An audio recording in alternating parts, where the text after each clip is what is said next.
Morning students. அன்றைக்கி homework பாதி பேர் செய்யலைப்பா, மறுபடியும் ஆரம்பிச்சிட்டிங்க. ஃபஸ்ட்டு நல்லா போயிட்டே இருந்தது.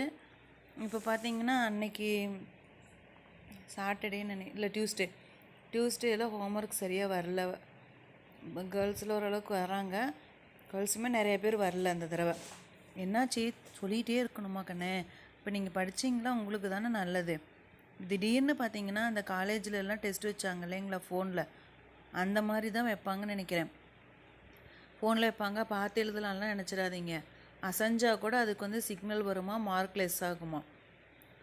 சரியா? கொஞ்சம் இப்போ ஓரளவுக்கு சொல்ல படிச்சிட்டிங்களா, அந்த எக்ஸாம் டைமில் ரொம்ப ஈஸியாக இருக்கும். ஜஸ்ட்டு ஒரு கிளான்ஸ் பார்த்தாவே போதும், ஈஸியாக மார்க் வாங்கிடலாம். சரியா? கொஞ்சம் கோஆப்ரேட் பண்ணுங்கப்பா. ஓகே, இன்றைக்கி நாம் ஹிஸ்ட்ரி லெசன் 9 பார்க்கலாம். ஃப்ரீடம் ஸ்ட்ரகிள் இன் தமிழ்நாடு.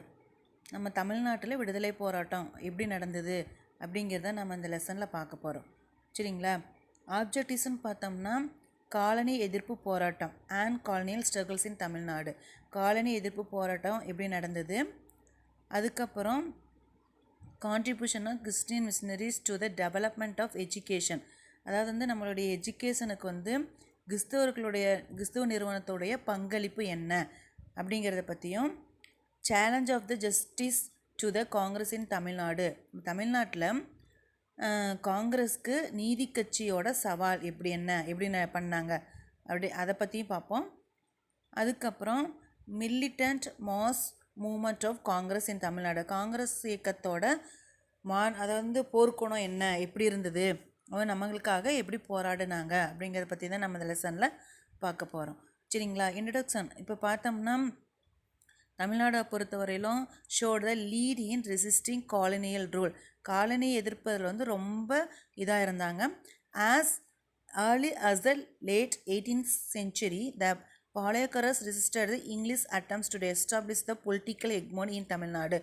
ஆரம்பத்தில் 18th செஞ்சுரியில் பார்த்தோம்னா பாளையக்காரர்கள் தான் ஃபஸ்ட்டு பாளையக்காரர்கள் தான் இங்கிலீஷ்காரங்களுடைய அரசியல் தன்மையை எதிர்த்து போராடினாங்க. அதுக்கப்புறம் அவங்க தோத்துறாங்க. டிஃபீட்டட்னா தோற்கடிக்கப்படுறது. பாளையக்காரர்கள் தோன்ற வாட்டி and uprising was organised by Indian sepoys and officers in Vellore fort. Already நம்ம சொல்லியிருக்கிறோம், வேலூர் கழகம் நடந்தது பார்த்தீங்களா 1806 பெரிய புரட்சி. சரிங்களா? அதுதான் அதுக்கப்புறம் நடந்த 1857 புரட்சிக்கு பேசிக்காக இருந்தது அப்படின்ட்டு நம்ம சொல்லியிருக்கிறேன். ஏற்கனவே நான் சொல்லியிருக்கிறேன் 1857 புரட்சிக்கு அதுதான் இந்த வேலூர் ஃபோர்ட் புரட்சி தான் ஆரம்பமாக இருந்தது அப்படிங்கிறத நம்ம சொல்லியிருக்கிறோம். அதை தொடர்ந்து பாளையக்காரர்கள் தோற்கடிக்கப்பட்ட வாட்டி வேலூர் ஃபோர்ட்டில் 1806 நிறைய அவங்க ஆங்கிலேயர் எதிர்த்து நிறைய செவரல் கண்டோன்மெண்ட்ஸ் எதிர்ப்பு எழுச்சி அப்படின்னு சொல்லுவாங்க. எழுச்சி எதிர்ப்பு இதெல்லாம் ஆரம்பிச்சது. Thanks to the introduction of Western education and several eventual emergence of educated Indian middle class, the struggle against the British took the constitutional path.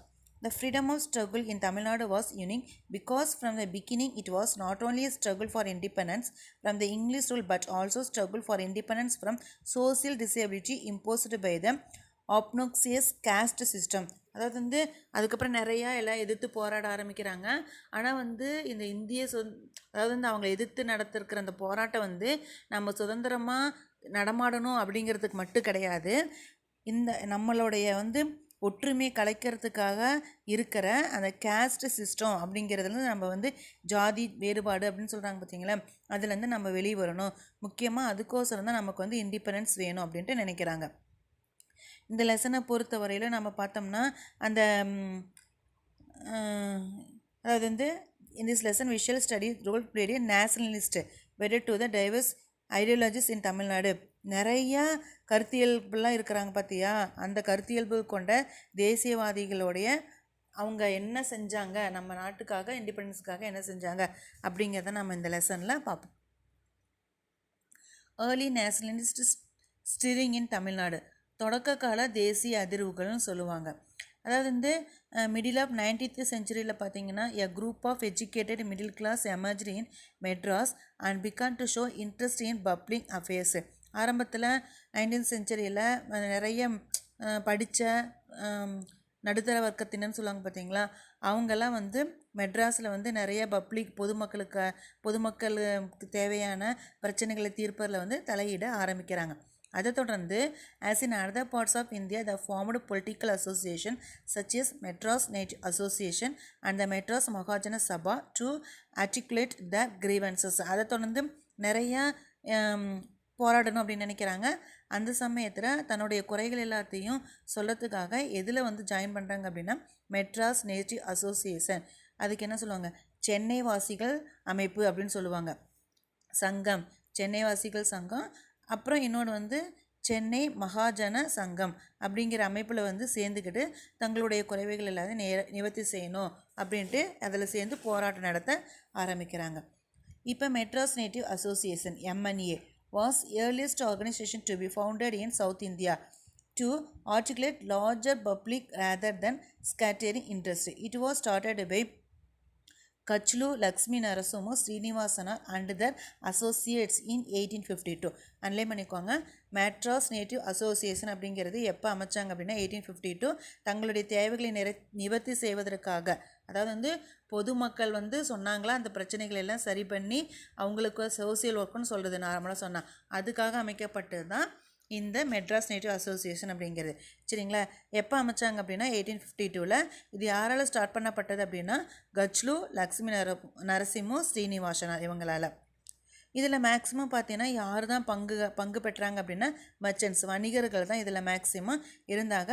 இவங்களுடைய நோக்கம், ஆப்ஜெக்டிவ்ஸ்னால் என்ன, இந்த மெட்ராஸ் நேட்டிவ் அசோசியேஷன் அப்படிங்கிறவங்களுடைய நோக்கம் என்ன அப்படின்னா to promote interest of this members and the focus on reduction of in taxation.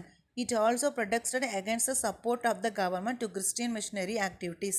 அதாவது என்னென்னா இவங்களுடைய நோக்கம்லாம் என்னென்னா நிறைய மெம்பர்ஸ் வந்து இதில் வந்து ஜாயின் பண்ணி நிறைய சோசியல் ஒர்க் பண்ணணும், ப்ளஸ் எதை வந்து குறைக்கணும் அப்படின்னா டேக்ஸு, வரி அப்படிங்கிறத வந்து குறைக்கணும். இது ரெண்டு தான் இவங்களுடைய ஆப்ஜெக்டிவ்ஸ். அது மட்டும் இல்லாமல் இதில் இருக்கிறவங்களாம் எதுக்கு வந்து எதிர்ப்பு தெரிவிக்கிறாங்க அப்படின்னா அந்த கிறிஸ்டியன் அமைப்பை சேர்ந்தவங்களுக்கு வந்து கவர்மெண்ட் அதிகமாக அதாவது நிறைய சப்போர்ட் பண்ணுது பார்த்தியா, அதை வந்து இவங்க வந்து எதிர்க்கிறாங்க. Due the attention of the government to the condition and the needs of the people. One of the important contributions of the MNA was its agitation against torture of the peasants by revenue officials. இன்னொன்று முக்கியமாக